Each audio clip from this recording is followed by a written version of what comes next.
방해하지 마시고요. 국민의 알 권리를 침해하는 겁니다. 자, 저는 조원철 법제처장님 제가 존경한다는 말씀으로 시작하고 싶습니다. 무슨 이해충돌이나 이런 궤변들이 있어서 마음이 좀 상하실 수 있는데 전혀 괴념치 마십시오. 윤석열 정권이 검찰을 동원해서 악랄하게 보복 정치를 일삼을 때 여러 가지 불이익 사유가 발생할 수 있음에도 불구하고 억울하게 당하고 있는 이재명 대표의 편에 서고 정의를 지켰기 때문에 저는 법제처장도 너무나 약한 자리다. 만약에 우리 조원철 법제처장님 같은 분이 대법원장이었으면은 감히 내란을 꿈꾸지도 못했겠다 이런 생각을 합니다. 그래서 전혀 개념치 마시고 지금처럼 소식껏 일해주시면 좋고요. 대장동 사건이 뭐 어쩌고 저쩌고 얘기들을 하는데 잘 그때 아시겠지만 대장동 사건은 파면 팔수록 나온 게 뭐였습니까? 윤석열과 국민의힘 검찰만 나왔었죠. 그죠? 윤석열의 아버지의 집 매각 문제에서부터 해서 의혹은 파면 팔수록 자기들의 의혹만 나왔는데 무슨 여기서 다시 이재명 대표 어쩌고 저쩌고 얘기하는 것도 저로서는 기억을 이렇게 조각해도 저렇게까지 조작할 수 있는가 납득이 안 되는 상황이라는 것을 한번 말씀드리고 가겠습니다.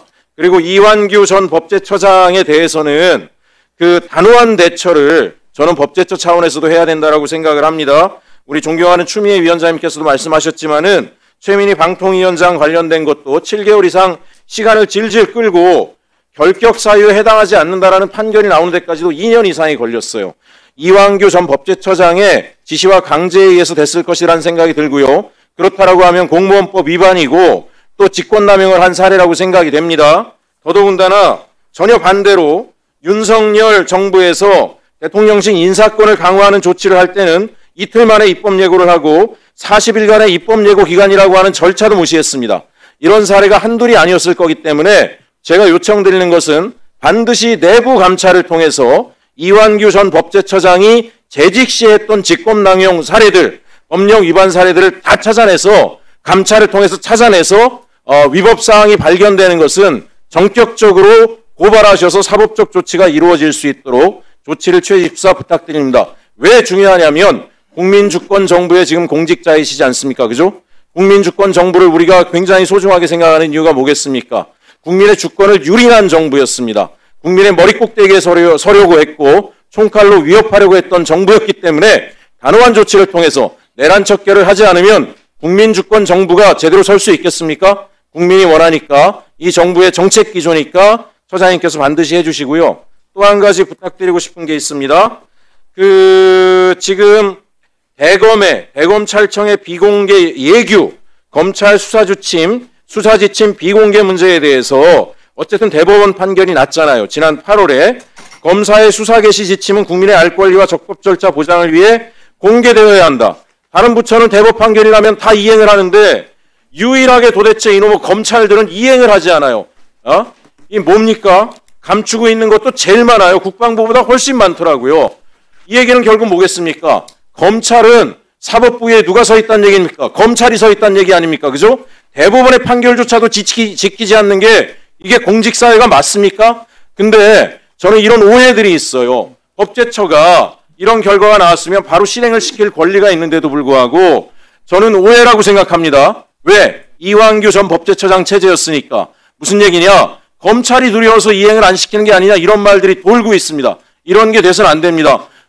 우리가 공공기관들, 공직기관들, 정부 조직이 두 가지 해야 되는 거 아닙니까? 협력도 해야죠. 언제? 국민의 이익에 부합할 때는 당연히 협력을 해야 되지만 국민의 권익을 침해하고 있는 것에는 상호 견제하고 단호한 조치로 정상적으로 작동하게끔 해야 된다고 생각을 합니다. 그래서 검찰이 지금 이행하고 있지 않은 부분에 대해서 1차적으로 주의, 경고, 그다음에 그 경고조차도 무시할 경우에는 고발 조치까지 해서 검찰이 정신머리를 차릴 수 있도록 법제처가 역할을 해주시기를 단호히 또 간곡히 요청드립니다. 이상입니다. 예, 간단히 두 가지 답변 드리도록 하겠습니다.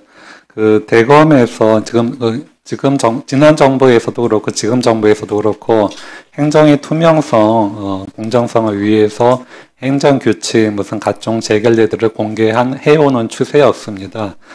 근데 지금 대검에서는 한 50개 가량의 행정규칙을 공개를 거부하고 있고 관련 법제업무 운영 규정 총리령입니다. 여기에 의하면은 법제처가 비공개 사유에 해당하는지 여부를 심사하기 위해서 그 전문을 요구해서 받을 수 있음에도 불구하고, 그리고 그동안에 법제처가 현 정부 이전에도 전 정부에서부터 문서로 대검에 그런 요청을 했음에도 불구하고 받아들여지지 않고 있습니다. 저희가 계속 그 부분에 대해서 전문을 넘겨받아서 심사해서 진짜 비공개할 만한 것인지에 대해서 검토를 해보도록 노력하겠습니다. 그리고 사실 조금 신상 발언일 수도 있는데 저의 어떤 보훈 인사 논란에 대해서 여론이나 야권에서 의원님들이 문제 제기를 하실 수는 있다고 봅니다. 물론 이제 개인적으로는 이제 동의하지는 않기는 하지만은 그럼에도 불구하고 저는 한 가지 말씀드릴 수 있는 것은 법령 해석에 있어서 가장 중요한, 그리고 법령 심사에 있어서 법제처가 정도를 지켜야 한다. 그리고 목소리 내야 될 때는 내야 된다. 다만 이제 현 정부의 이제 구성원의 일원이기 때문에 현 정부의 시체 그리고 정부의 공약이 이행될 수 있도록 뒷받침해야 된다는 입장도 있기 때문에 그 부분에 대해서 위원님들께서 좀 이해를 해주십사 하는 말씀을 드리고 싶습니다. 네, 이상입니다.